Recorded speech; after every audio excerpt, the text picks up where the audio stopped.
I've had different experiences. On the one hand, I can think, well, it is frivolous. What are we doing?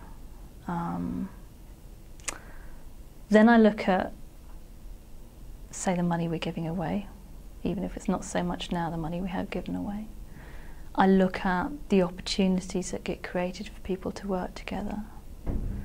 I don't think anyone would actually deliberately start a giftware business now. In a way, we're left with a sort of historical thing that's not that easy to get out of. Actually, we've become very good at selling giftware. It's not an easy thing to change.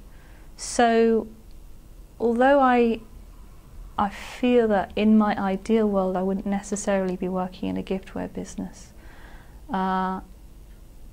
there's so much that's good about Windhorse, and I can't see a way of easily transitioning out of that into something else. That I stay in there. So it's not like it's very resolved. But then I've also had experiences of going to Kenya on a buying trip for soapstone, and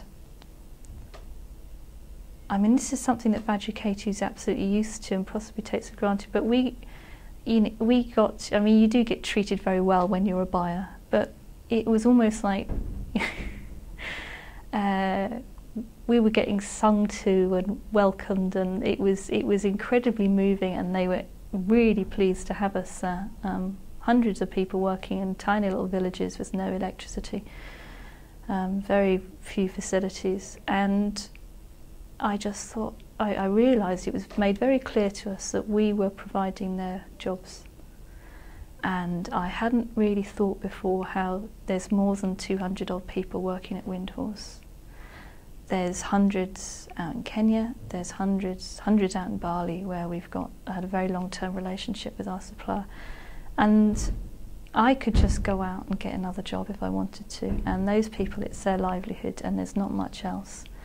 And I was really struck by that, by the fact that we trade with them and we make a practice of giving them a fair price. I know from experience that Vajikatu, if he thinks he's being charged too low a price, he'll say, no, actually I think I should be paying more than that. So there's the whole side of how I think Vajikatu in particular as a buyer relates to our suppliers, how we work with them, the fact that we are making a point of working with people who are trying to earn their money in an ethical way. So it's just that side of things. I thought, well, I could be very ethically strict and say we shouldn't be shipping stuff from Kenya, but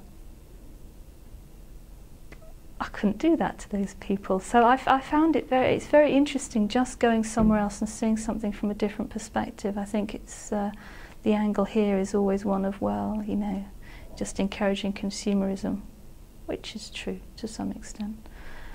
But it's just not so straightforward when you actually start looking at individual people's lives. I think that's what made the difference to me. So anyway, it's not. I can't give a sort of nice, pat, coherent, you know, answer saying, oh yeah, it's all right, because I don't think it works like that.